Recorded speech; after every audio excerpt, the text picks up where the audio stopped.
তামিলনাড়ুর কন্যাকুমারী দক্ষিণ ভারতের একদম অন্তিম কিনারায় ছিল।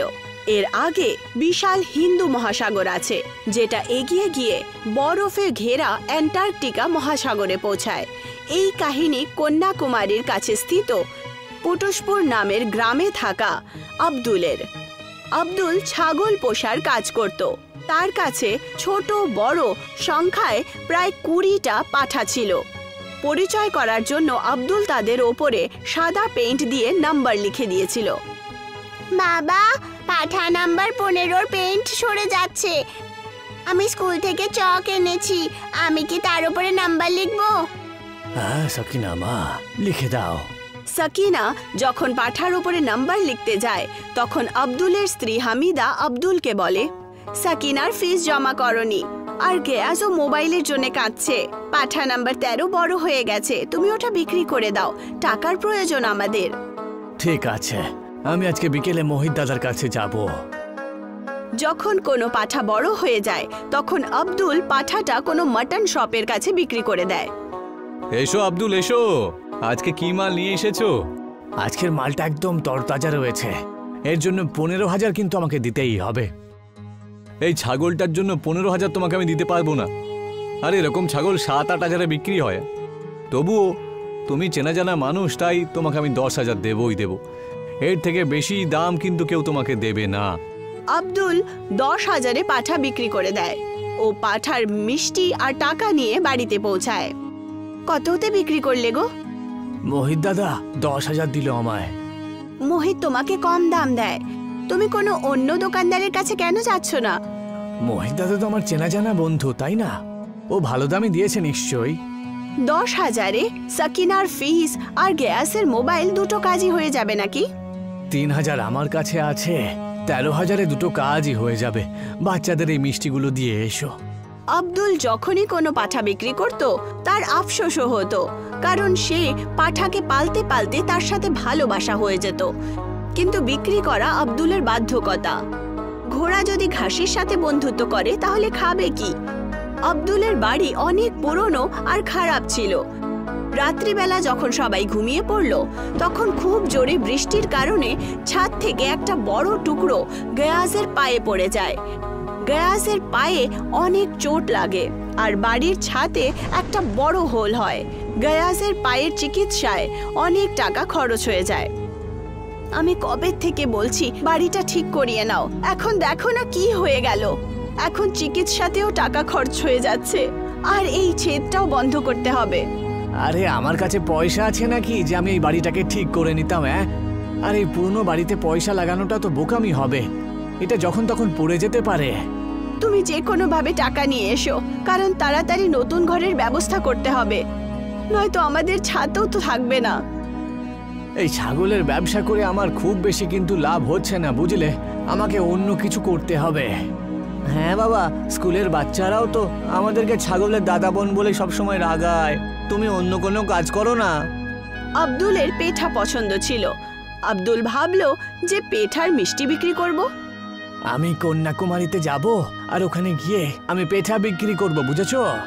কিন্তু তুমি পেঠা বানাতেও তো জানো না। তাহলে আমি কোনো দোকানে কাজ করে পেঠা বানানো শিখে নেব। বাবা, পেঠা কেমন করে তৈরি করতে হয় সেটা শেখার জন্য কোথাও কাজ করার দরকার নেই তোমাকে। ওই দিন তুমি পেঠা নিয়ে এসেছিলে না, সেদিন আমি ইউটিউবে পেঠা তৈরি করার ভিডিও দেখেছিলাম। আব্দুল সমস্ত পাঠা বিক্রি করে দেয় আর কন্যাকুমারী গিয়ে পেঠা বানানোর সামগ্রী কিনে নেয় আর দোকানে বিক্রি করা শুরু করে দেয়। ওই যে পেঠার দাম কত? 200 টাকা কিলো। আমার বাচ্চারা রঙিন পেঠা খায়, তা তোমার কাছে কি রঙিন পেঠা আছে? এখন তো নেই বাবু মশাই, কিন্তু খুব তাড়াতাড়ি নিয়ে আসবো। আস্তে আস্তে আব্দুলের বিক্রি বাড়ে আর তার দোকান শহরে আব্দুল পেঠেওয়ালা নামে প্রসিদ্ধ হয়ে যায়। যখন আব্দুলের কাছে পয়সা একত্রিত হয় তখন সে নিজের একটা বড় বাড়ি বানায়। এই যে বাচ্চারা, তোমাদের পরীক্ষা শেষ হয়ে গেলে আমরা শ্রীলঙ্কায় ঘুরতে যাব। আব্দুলের পরিবার যখন শ্রীলঙ্কা ঘুরতে যায় তখন তারা নিজের সাথে নিজের দোকানের পেঠাও নিয়ে যায়। ওরা শ্রীলঙ্কার লোকেদেরকে ফ্রিতে পেঠা খাওয়ায়। বলুন দাদা, আমার তৈরি পেঠা কেমন লাগলো আপনার? আরে আপনার পেঠার স্বাদ সত্যি দুর্দান্ত। আমাদের এখানে আলী নামের একজন পেঠা বিক্রি করে, কিন্তু আজকে আমি জানতে পারলাম যে আলীর পেঠাতে আসলে কোনো স্বাদই নেই। আব্দুলের পরিবারও আলীর পেঠা খেয়ে দেখলো। ছি, এটা তো খুব বাজে, এটা তো খেতেও পাচ্ছি না। বাবা, কন্যাকুমারীতে তো তোমার দোকান ফেমাস হয়ে গেছে, এখন ওই দোকানটা চাকরদের দিয়ে তুমি এখানে নিজের দোকান খোলো। তুমি ঠিকই বলেছো সাকিনা, এবার আমরা আমাদের বিজনেসকে শ্রীলঙ্কাতেও ছড়িয়ে দেব। আব্দুল ভারত থেকেই পেঠা আনালো আর শ্রীলঙ্কাতে বিক্রি শুরু করলো। শ্রীলঙ্কার লোকেরাও আব্দুলের ব্যবসা খুব ভালো করে হতে লাগলো। আলীর পেঠা এখন লোকেরা খেতে বন্ধ করে দিল। আলী একদিন আব্দুলের কাছে গেল। ওই যে দাদা, তুমি তোমার পেঠা কিভাবে তৈরি করো? তুমি কিভাবে করো আমি জানতে চাই সেটা। তোমাকে স্বাগত জানাচ্ছি বন্ধু, তোমাকে আমি সবকিছু খুব ভালো করে বোঝাবো, তারপর দেখাবো। আলী আব্দুলের পেঠা তৈরি করার সময় পুরো প্রসেস দেখলো। সে কথাটা বুঝতে পেরে গেল যে তফাৎ শুধু সবুজ রঙের কোয়ালিটির। আব্দুল দাদা, তুমি এত ভালো কোয়ালিটির সবুজ পেঠা কেন ব্যবহার করছো?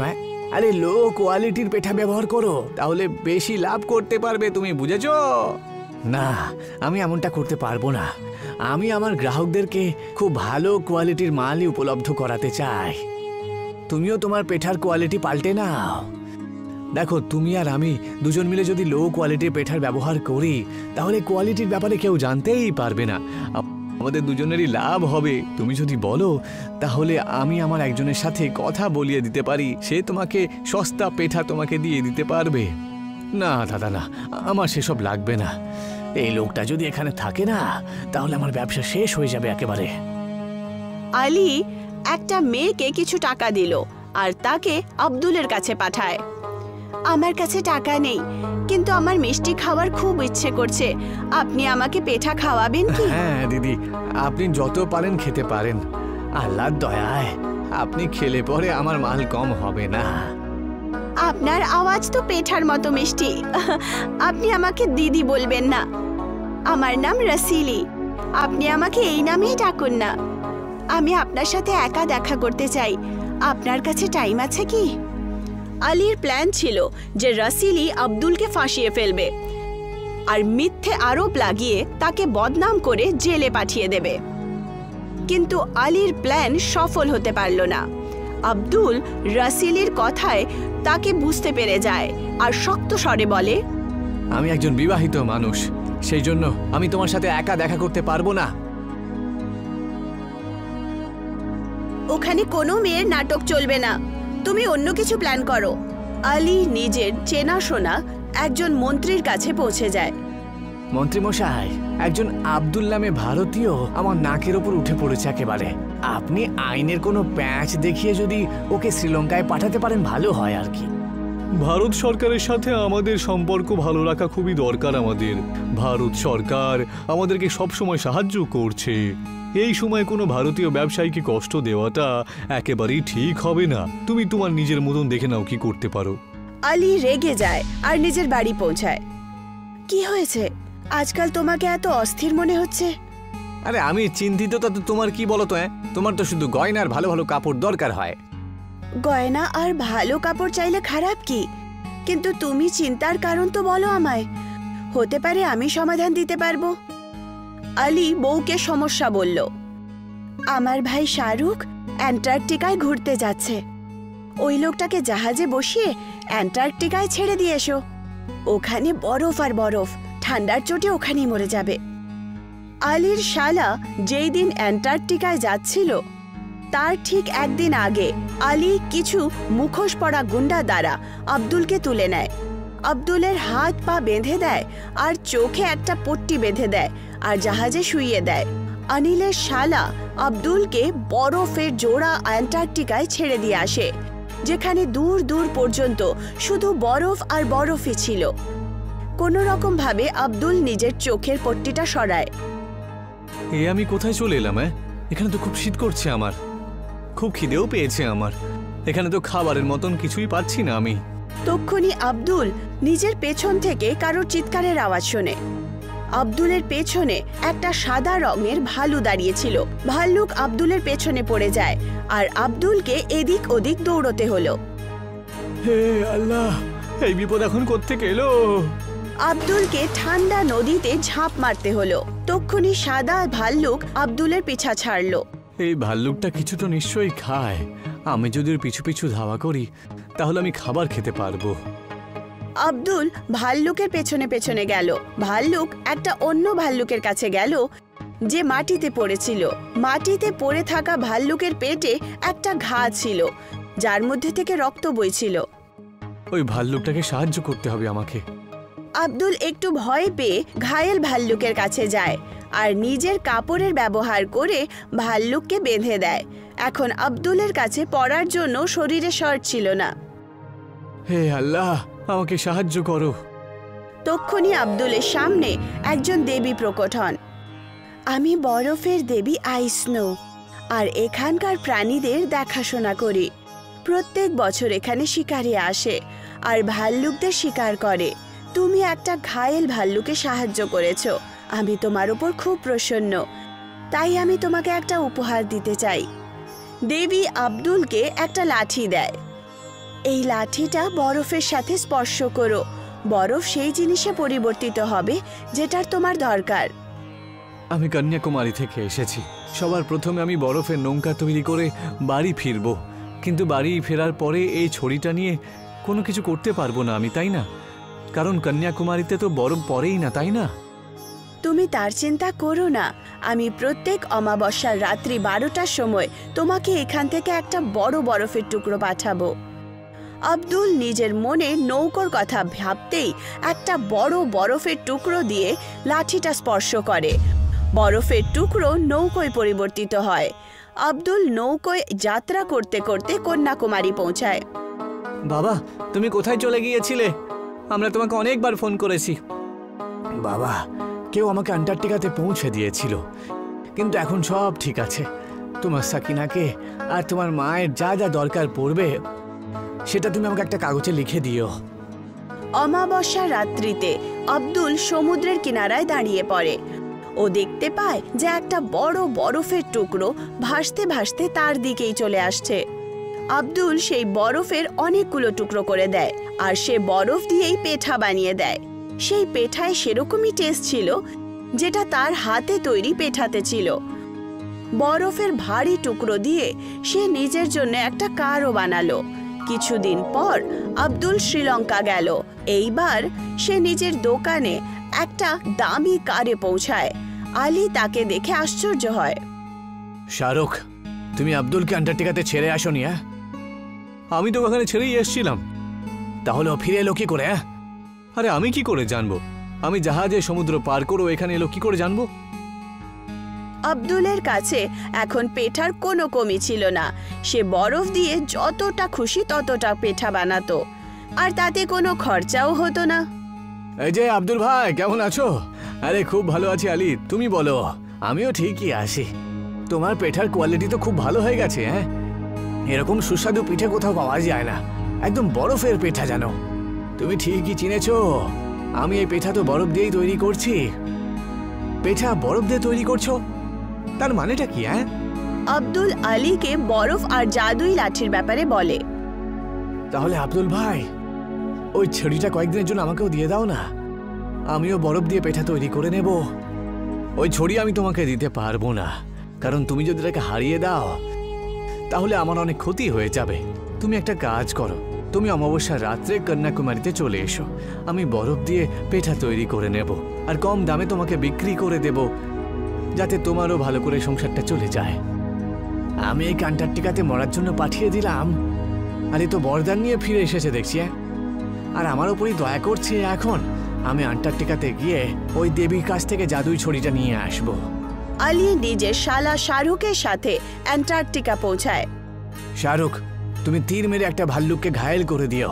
তারপর ওই ভাল্লুকটাকে আমি সাহায্য করব। তারপর দেবী প্রসন্ন হয়ে আমাকে উপহার দেবে। তারপর আমিও আব্দুলের মতন বড় লোক হয়ে যাব। শাহরুখও একটা ভাল্লুকের পেটে তীর মেরে তাকে ঘায়েল করে দেয়। আলী ভাল্লুকের কাছে পৌঁছায় আর ভাল্লুকের মরহমপট্টি করে। তক্ষুনি বরফের দেবী ওখানে প্রকট হন। আমি তোমার কথা শুনেছি, তুমি আমার বরদান পাওয়ার জন্য ইচ্ছাকৃতভাবে ওই ভাল্লুককে ঘায়েল করেছো। তোমাকে দণ্ড দেব। দেবী 4টে ভাল্লুক আলীর পেছনে পাঠিয়ে দেয়। আলী নিজের প্রাণ বাঁচানোর জন্য ঠান্ডা নদীতে ঝাঁপ মারে। আরে কেউ আমাকে এখান থেকে বাইরে বের করো, এই ভাল্লুক তো আমাকে যেতেই দিচ্ছে না এখান থেকে। আমাকে ক্ষমা করে দাও দেবী, এখান থেকে বের করে দাও, আমি বাড়ি যেতে চাই। এইভাবে আলী নিজের পাপের ফল ভুগল। কোলাপুরের একটি শহরে শম্ভু নিজের বউ আর বাচ্চাদের সাথে বাস করত। কোলাপুরে খুব গরম আর খরা দেখা দেওয়ার কারণে গ্রামবাসীরা সবাই বাড়িতেই থাকতো। এত গরম, মনে হচ্ছে নরকে বাস করছি। আরে তুমিও না, সবসময় এই ধরনের উল্টোপাল্টা কথা বলো। কিছু দিনের ব্যাপার, সবকিছু ঠিক হয়ে যাবে। আরে গত 1 মাস ধরে একই কথা বলছো। আজকে খাবারটা খেয়ে নাও, কালকে দেখবে আমরা খাবারও পাবো না। কি ভালো হতো যদি অন্য গ্রামবাসীদের মতন আমরাও যদি সুখে থাকতে পারতাম। অন্য গ্রামের পুরুষরা সব সময় কাজ করে আর পরিশ্রম করে, এমনিতে নয় বাড়িতে বসে বসে শুধু মোটা হয়ে যায়।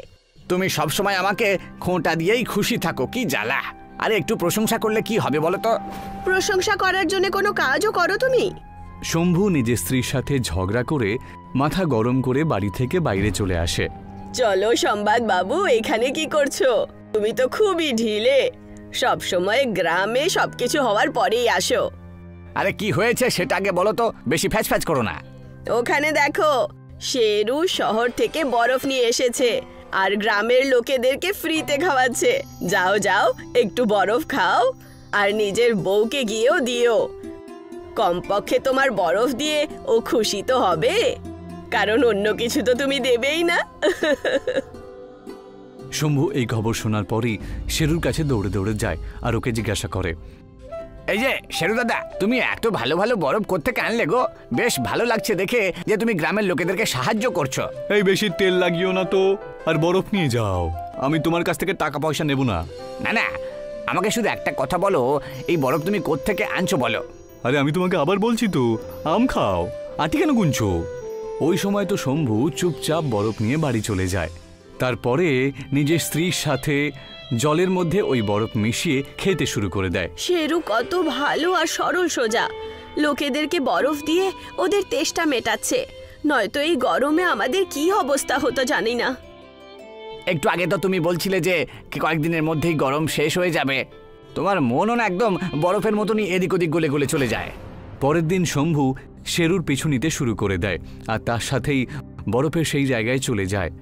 তারপর ওখানে গিয়ে সে দেখে যে একটা অচেনা লোকের সাথে শেরু কথা বলছে। শোনো, আরও কয়েকটা দিন আমাকে বরফ দিয়ে দাও, আমি তোমার কাছে হাত জোর করছি, তাহলে আমার গ্রামের সবার সামনে আমার সম্মান বেড়ে যাবে, তারপর আমি গ্রামের প্রধান হয়ে যাব।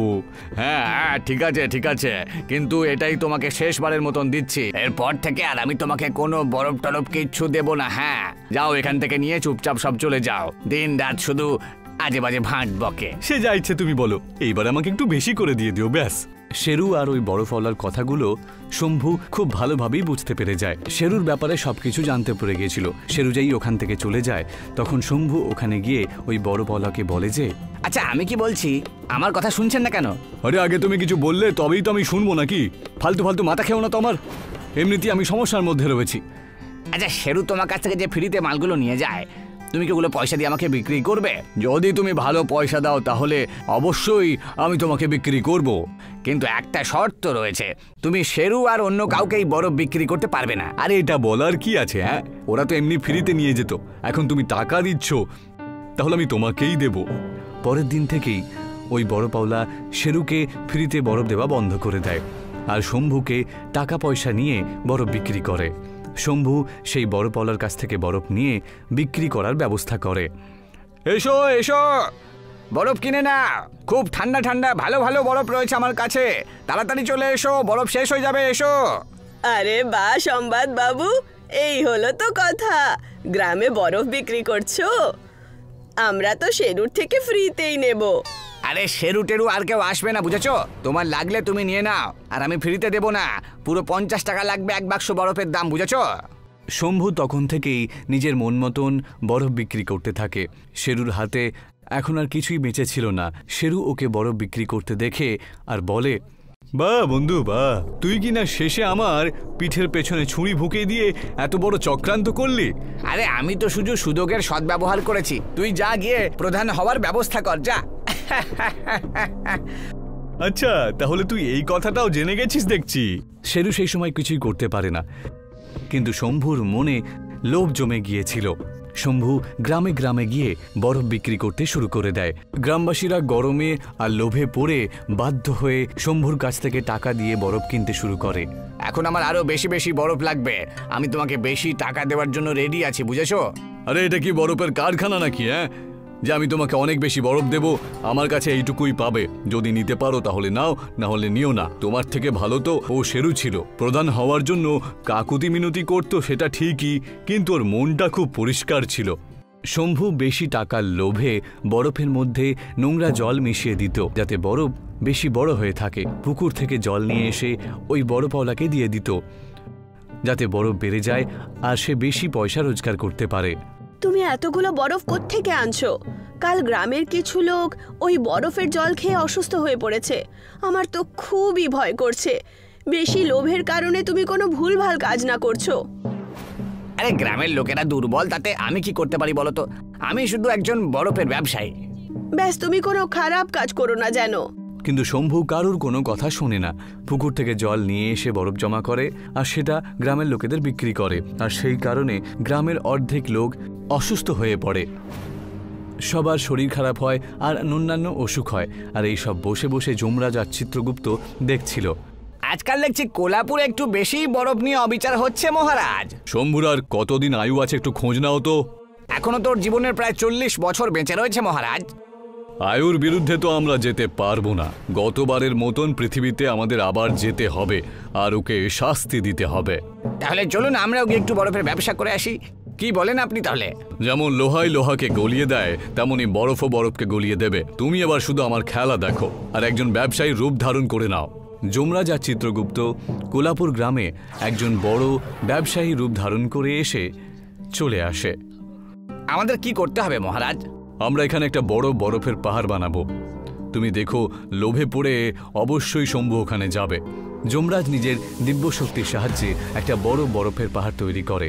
সারা গ্রামবাসী বরফের পাহাড় দেখে অবাক হয়ে যায়, আর সেই সুযোগ দেখে শম্ভু ওখানেও গিয়ে পৌঁছয়। তারপর শম্ভু বলে, মনে হচ্ছে ওই বরফওয়ালাটা আমার জন্যই এটা এখানে দিয়ে গেছে। ও নিশ্চয়ই আমাকে দেখে বিরক্ত হয়ে গেছে। আরে তাতে আমার কি, আমি তো বরফ বিক্রি করব। শম্ভু বরফের পাহাড় দেখে ওখানে চলে যায়। তারপর বলে, এই বরফের পাহাড়টা কোত্থেকে এলো এখানে? তারপর যমরাজ আর চিত্রগুপ্ত ওখানে চলে আসে। তারপর চিত্রগুপ্ত বলে, আরে তুমি এসব নিয়ে কেন চিন্তা করছো? এই বরফটা তোমার জন্যই এখানে আনা হয়েছে, যাও গিয়ে নিয়ে নাও তুমি। আমাদের ওই বরফওয়ালাই তো এখানে পাঠিয়েছে তোমার জন্য। এই বরফ তো শুধু আপনার জন্য একটা উপহার। আপনি এত ভালো কাজ করছেন যে, সেটাও এত গরমে লোকেদেরকে বরফ দিচ্ছেন, এটা খুবই পুণ্যের কাজ। আরে এই কথাটা আমিও জানি। হ্যাঁ, যখনই আমার কেউ প্রশংসা করে না, মানে আমার তখন খুব লজ্জা পায় যে। শম্ভু কোনো কিছু না শুনে তারপরে বরফের পাহাড়ে বরফ নেবার জন্য ওখানে চলে যায়। আর যেই বরফের কাছে গিয়ে সেখানে পৌঁছয়, সঙ্গে সঙ্গে যমরাজ নিজের শক্তির সাহায্যে বরফের একটা কারাগার, মানে বরফের জেলে বন্দি করে দেয়। আরে এটা কি হলো? আমি বরফের জেলে বন্দি হলাম কি করে? কি করছো তোমরা? এটা আমাকে এখান থেকে বের করো। শম্ভুকে বরফের জেলে দেখে শেরু আর তার স্ত্রী ভাগ্য অবাক হয়ে যায়।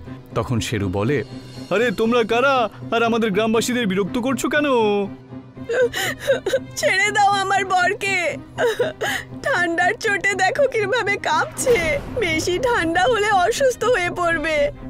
আর তারপরই গ্রামবাসীদের দেখানোর জন্য যমরাজ আর চিত্রগুপ্ত নিজেদের আসল রূপ ধারণ করে। তারপর বলে, আমি হলাম যমলোকের যমরাজ, আর আমি হলাম চিত্রগুপ্ত। যমরাজ আর চিত্রগুপ্তকে ওদের আসল অবতারে দেখে গ্রামের লোকেরা ভয় পেয়ে যায়। শেরু আর ভাগ্য ওদের নতমস্তক হয়ে বলে, আপনি আমাদের গ্রামে কেন এসেছেন আর আমার বরকে এই ধরনের শাস্তি কেন দিচ্ছেন? দণ্ডের পাত্র হলো স্বয়ং শম্ভুই। তারপরে যমরাজ আর চিত্রগুপ্ত সমস্ত সত্য কথা গ্রামবাসীদের সামনে তুলে ধরে। আমাকে ছেড়ে দাও, ঠান্ডায় আমার 12টা বেজে যাচ্ছে। আমি আমার মন্যায় স্বীকার করে নিচ্ছি, আমি আর কখনো এমন করব না। দয়া করুন মহারাজ, আপনি তো দেবতা, আপনি সবকিছু। আমার বরের প্রাণ ক্ষমা করে দিন মহারাজ, আমি বিধবা হতে চাই না।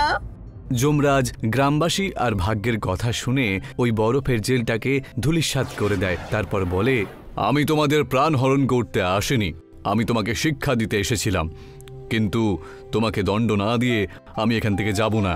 আরে আপনি দণ্ড দিয়ে দিয়েছেন তো, আমি এখন সব বুঝতে পেরে গেছি। দণ্ড তুমি অবশ্যই পাবে। আজ থেকে তুমি যখনই বরফ ছোঁবে তখন সেটা ছোঁবার পরই তুমি সঙ্গে সঙ্গে বিদ্যুতের ঝটকা খাবে। এই কথা বলে যমরাজ আর চিত্রগুপ্ত ওখান থেকে অদৃশ্য হয়ে চলে যায়। শম্ভু নিজের শাস্তি পায়। তারপর থেকে তার স্ত্রীর সাথে শান্তিতে বাস করতে শুরু করে। গ্রামবাসীরা শেরুকে গ্রামের প্রধান ঘোষণা করে দেয় আর আনন্দে দিন কাটায়। দিবাকর একজন গরিব কৃষক ছিল যে ফল আর সবজি চাষ করে নিজের পরিবার পালন করত। ও নিজের বাগানে গোবর এবং বাকি জৈবিক খাদের ব্যবহার করত, যার কারণে ওর চাষ খুব ভালো হতো আর সব গ্রাহকরা ওর কাছ থেকেই ফল আর সবজি কিনত। এই যে দিবাকর বাবু, পেঁপে কত করে দিচ্ছ? 50 টাকা পিস। দুটো দিয়ে দাও তো আমাকে। এই নাও 100 টাকা। দিবাকরের কাছে গ্রাহকের কোনো কমি ছিল না, কিন্তু তার পাশেই ঠেলা লাগিয়ে বসেছিল ভৈরব, যার কাছে সারাদিনে শুধু একটা বা দুটো গ্রাহকই আসতো, কারণ ভৈরব ফল আর সবজি চাষ করার জন্য রাসায়নিক খাদ ব্যবহার করত, যার কারণে ওর চাষ তাজা হতো না আর ওর আমদানিও কম হতো। আর সেই কারণেই ও দিবাকর থেকে হিংসে করত। খুব শিগগিরই এর একটা ব্যবস্থা করতে হবে, নয়তো আমার পুরো ব্যবসা লাটে তুলতে হবে আমায়। ভৈরব কিছু একটা ভাবতে শুরু করে। অনেকক্ষণ ভাবার পর ভৈরবের মাথায় একটা আইডিয়া আসে। ও দিবাকরকে ফাঁসানোর জন্য পরিকল্পনা করে। শোনো দিবাকর ভাই, তুমি জানো সরকার কৃষকদেরকে সরকারি বীজ দেওয়ার কথা বলছে। আরে এ তো খুব ভালো কথা শোনালে তুমি আমাকে। ভালো বীজ পেলে তো আমরা আরো ভালো ভালো তরিতরকারি ফলমূল চাষ করতে পারবো। তাহলে দেরি করছো কেন? চলো আমি বীজ নিতে যাচ্ছি, তুমিও সঙ্গে চলো। ভৈরব নিজের সাথে দিবাকরকে নিয়ে যায় আর ওকে একটা সরকারি বীজ ভান্ডার থেকে বীজের কিছু প্যাকেটস দেয়। বীজ নেওয়ার পর দিবাকর ওখান থেকে চলে যায় আর ভৈরব নিজের চালাকি চেলে দেয়। ও পেপারে খবর ছাপিয়ে দেয় যে সরকারি বীজ ভান্ডার থেকে একজন লোক বীজ চুরি করেছে। ভৈরব ওই পেপারটা নিয়ে দিবাকরের কাছে পৌঁছায়।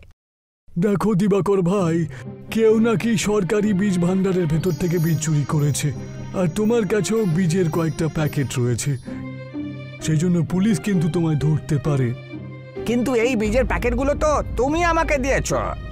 হ্যাঁ আমি দিয়েছিলাম, কিন্তু সে কথাটা পুলিশ তো জানে না যে কে কে বীজ পেয়েছে আর কে চুরি করেছে। তাহলে এখন আমি কি করব? যতদিন না পর্যন্ত এই কেসটা ঠান্ডা না হচ্ছে তুমি এখান থেকে অনেক দূরে চলে যাও। তাহলে আমি যাব কোথায়? আরে আমি তোমাকে নিয়ে যাচ্ছি। ভৈরব দিবাকরকে নিয়ে একটা ঘন জঙ্গলে নিয়ে যায়, যেখানে একটা ইংরেজদের সময়ের জেল বানানো ছিল। তুমি কটা দিন এই জেলের মধ্যে লুকিয়ে থাকো, পরে আমি তোমাকে ঠিক ডেকে নেব। তোমাকে অসংখ্য ধন্যবাদ জানাই দাদা, তুমি আমাকে একটা বড় বিপদ থেকে রক্ষা করলে গো।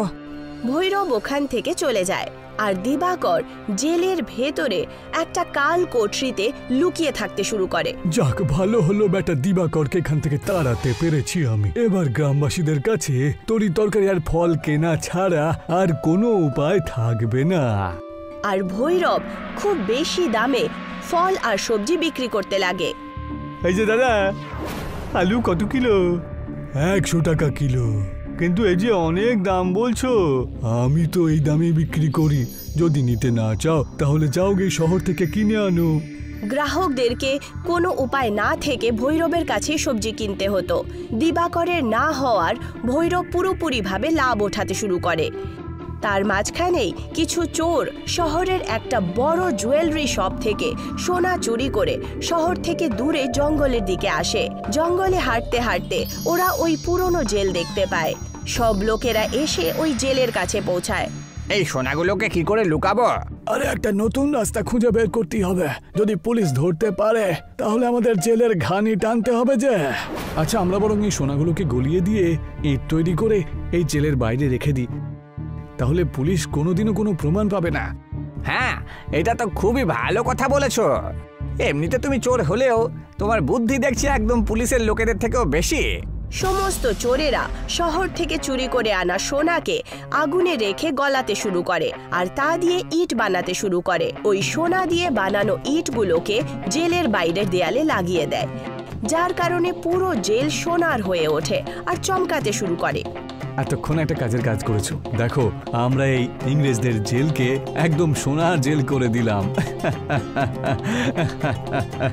এখন পুলিশ তো দূর চায়, সিবিআই এর লোকেরাও আমাদের ধরতে পাবে না। এবার চলো এখান থেকে চলে যাই আর শহরে গিয়ে মজা করব। সমস্ত চোরেরা হাসি খুশি শহরের জন্য বেরিয়ে পড়ে। অন্যদিকে কিছু দিন কেটে যাওয়ার পর ভৈরব দিবাকরকে দেখার জন্য জঙ্গলে আসে। ও জেলের ভেতরে ঢুকে যায় আর জোরে আওয়াজ দেয়, বাইরে চলে এসো দিবাকর, আমি ভৈরব। ভৈরবের আওয়াজ শুনে দিবাকর জেলের ভেতর থেকে বাইরে চলে আসে। খুব ভালো করেছো দাদা যে তুমি আমার সঙ্গে দেখা করতে এসেছো, নইলে এখানে থাকতে থাকতে আমার নিঃশ্বাস বন্ধ হয়ে মারা যেতাম আমি। ভৈরব দিবাকরকে দেখে আর নিজের মনে মনে ভাবতে শুরু করে, তুই যদি মরে যাস তাহলে তো আমার অনেক লাভ হবে। ভৈরবের মনে দিবাকরকে ধোঁকা দেওয়ার বিচার আসে। ও দিবাকরকে বলে, কি যাতা বলছিস? আরে মরার কথা কেন বলছিস? তুই যখন নিঃশ্বাস নিতে পারছিস না এখানে, তাহলে চ আমি তোকে নদীর কাছে নিয়ে যাই। চ ওখানে কিছুক্ষণ ফুরফুরে হাওয়া খাবি। চ এমনিতেই তোর সাথে আমি কিছু কথা বলতে চাই। দিবাকর আর ভৈরব যেই মাত্র যাওয়ার জন্য বেরোয়, তক্ষুনি ওখান থেকে একটা সোনার ইট মাটিতে পড়ে যায়, যেটার আওয়াজ শুনে ওরা দুজন দাঁড়িয়ে পড়ে। ভৈরব দেখে যে ইট খুব চমকাচ্ছিল। ও কাছে যায় আর ইটটা হাতে তুলে নেয়। এগুলো তো সোনার ইট। ভৈরব জেলের দিকে নজর ওঠায়, তখনও দেখতে পায় যে পুরো জেল সোনার ইট দিয়ে তৈরি। এটা দেখে ভৈরব খুব খুশি হয়। ওকে খুশি দেখে দিবাকর ওকে জিজ্ঞাসা করে, কি হলো দাদা, তোমাকে তো দেখে খুব খুশি মনে হচ্ছে। ভৈরব ইটটা পেছনে লুকিয়ে দেয় আর বলতে শুরু করে, ও না না কিছু না, তুমি এখান থেকে চলে যাও। কিন্তু তুমি যে আমাকে বললে আমরা নদীর ওখানে যাব ফুরফুরে হাওয়া খেতে, আর তুমি আমায় কিছু বলতেও চাও। আমি এটা বলতে চাইছিলাম যে পুলিশ ওই চোরটাকে ধরে নিয়েছে, যে ওই বীজ ভান্ডার থেকে সরকারি বীজ চুরি করেছিল। এখন আর তোমার কোনো ক্ষতি হবে না। যাও তুমি এখন তোমার বাড়ি যেতে পারো। আরে এই কথা বলে তুমি আমাকে খুশি করে দিলে, চলো এবার বাড়ি যাই। না তুমি যাও, আমার একটু কাজ আছে, আমি পরে আসবো। যাও যাও তুমি যাও। ঠিক আছে, তুমি তোমার কাজটা শেষ করে এসো, আমি এখন যাই তাহলে। দিবাকর হাসি খুশি নিজের বাড়ির জন্য বেরিয়ে পড়ে। অন্যদিকে সোনার ইট দিয়ে তৈরি জেল দেখে ভৈরব খুশির চোটে পাগল হয়ে গেছিল। আমার তো দেখছি লটারি লেগে গেছে। কোথায় আমাকে 50 টাকা দিয়ে সবজি বিক্রি করতে হতো, আর এখন আমি কোটি টাকার সোনা আমি হাতে পেয়েছি। ভৈরব জেলের দেয়ালে লাগানো সোনার ইটগুলোকে খুলতে শুরু করে দেয় আর পাশে পড়ে থাকা একটা ব্যাগে সোনার ইট ভরতে লাগে। তক্ষুনি শহর থেকে সমস্ত চোর আবার চলে আসে। আচ্ছা খোকা, তাহলে সোনাগুলো কি তোমার জন্য চুরি করেছে আমরা? কে তুমি? আমাদের জিনিস চুরি করে এখন আমাদেরকে জিজ্ঞাসা করছো যে আমরা কে? এই সোনা আমার, এগুলোকে আমি আগে দেখেছি। কিন্তু এগুলো যে আমরা প্রথমে নিয়ে এসেছিলাম এখানে। ভৈরব চোরদের কথা না শুনে সোনার ইট ভরতে শুরু করে দেয়। মনে হচ্ছে এইভাবে কথা শুনবে নাও, ওর হাত পা ভেঙে দিই, চলো আমরা। তিনজন চোর মিলে ভৈরবকে মারতে শুরু করে। ওরা সবাই ওকে মারছিলই যে তক্ষুনি কিছু পুলিশ অফিসার যারা এই জঙ্গল দিয়ে যাচ্ছিল, ওরা ওদেরকে দেখে ফেলে। ওই দেখো, ওখানে কয়েকজন লোক লড়াই করছে, চলো তাড়াতাড়ি চলো ওখানে। ইন্সপেক্টর সোনার জেলের কাছে চলে আসে। ওরে বাপরে, এত সোনা এখানে! এই সোনাগুলো আমাদের, আমরা শহর থেকে চুরি করে এনেছি এগুলো। আচ্ছা আচ্ছা, তাহলে শহরে যে সোনা চুরি হয়েছে সেটা তোমরা করেছো। হাবিলদার, এদের সব কটাকে গ্রেপ্তার করো। ইন্সপেক্টর বাবু, আমি চুরি করিনি। যদি চোর না হও তাহলে এই সোনাগুলো থলেতে ভরে কোথায় নিয়ে যাচ্ছিলে? ইন্সপেক্টর সমস্ত চোর আর ভৈরবকে জেলে পুরে দেয় আর সমস্ত সোনা নিয়ে গিয়ে শহরের ওই জুয়েলারি শপে ফেরত দিয়ে দেয়, যেই দোকান থেকে এই সোনাগুলো চুরি হয়েছিল। অন্যদিকে দিবাকর পরিশ্রম করে নিজের ক্ষেতে আবার ফল আর সবজি চাষ করে আর নিজের জীবন হাসি খুশি কাটাতে শুরু করে।